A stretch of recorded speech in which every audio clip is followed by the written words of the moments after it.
Mars might have been far more likely to support life than we thought, according to new research.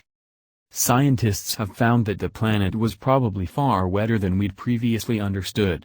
The study, which simulated Martian meteorites to understand more about its ancient environment, suggests that our history of the planet's surface might be entirely wrong.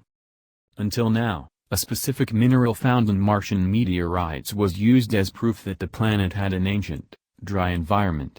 But in fact it might have contained hydrogen, which may see the history of the red planet rewritten into one far more covered with water. Water is thought to be one of the central building blocks and requirements of life, and any discovery of water vastly improves the chances that the planet was inhabited. The study also found that the important material could help create phosphorus, another essential element for life on Earth, and perhaps on Mars.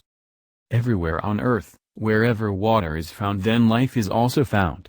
And phosphorus is necessary for that life to come about.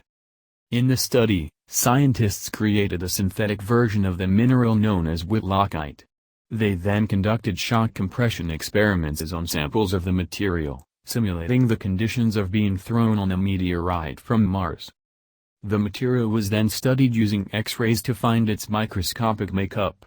They found that whitlockite could become dehydrated from those shocks and form marilite, which is commonly found in meteorites thrown to Earth from Mars but doesn't occur here naturally. This is important for deducing how much water could have been on Mars, and whether the water was from Mars itself rather than comets or meteorites, said Martian, a staff scientist who worked on the studies of the samples. If even a part of marilite had been whitlockite before, it changes the water budget of Mars dramatically, said Oliver Kenner, a professor who co-led the study with Christopher Adcock. The water budget is central to the question of whether there was ever life on Mars. Whitlockite can be dissolved in water to make phosphorus, which is required to bring about life on Earth, and the material could therefore once have been abundant on the planet. The overarching question here is about water on Mars and its early history on Mars. Had there ever been an environment that enabled the generation of life on Mars? Professor Kenner said.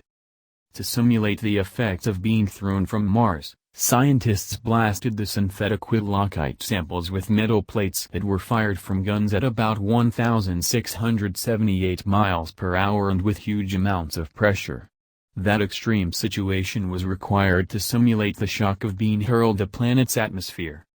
You need a very severe impact to accelerate material fast enough to escape the gravitational pull of Mars, said Professor Kenner. Even still, those conditions lasted for only 100 billionths of a second. That was only about 1% as long as the actual experience would be, meaning that the conversion to marilite would be even more potent on Mars. Scientists now hope to prove that the conversion had actually taken place, by studying the meteorites on Earth and looking for traces of water. If they found it, it would add to the already huge evidence that Mars once flowed with water and might continue to do so today.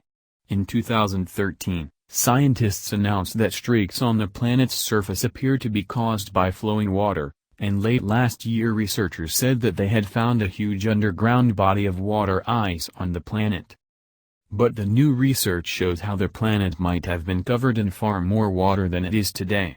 Many Martian meteorites appear to come from a period around 150 million to 586 million years ago, and are thrown onto the Earth from deep beneath the surface, meaning that they don't necessarily reflect the recent geology on the red planet's surface.